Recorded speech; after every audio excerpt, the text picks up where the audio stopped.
So sitting down is one thing, but sitting and being still is another. It's like adding fuel to the flame.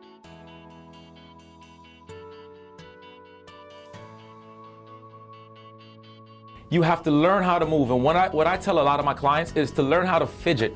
Moving around and fidget, shift your butt. Sit on something that is not comfortable. It's gonna make you have to move. Also, set your phone to go for bathroom breaks. Get up, do something. Oh, I gotta go to the bathroom. Okay, every hour you set it for maybe a minute. Go to the bathroom. That's gonna get you to get up out of the chair. What I call a chair is a coffin. So the chair can be either the coffin you're sitting in, or it could be a tool that you're gonna use, okay? Knee raises, seated jumping jacks, throw some punches, anything. Add movement into your day, and trust me, it may not sound like a lot, but at the end of the day, your calorie burn is gonna be so much more than just sitting still. Look at me, guys, I'm just sitting still. Versus, yo, look at me, guys, I'm fidgeting, I got ants in my pants, I'm moving around the place. Move, that's it.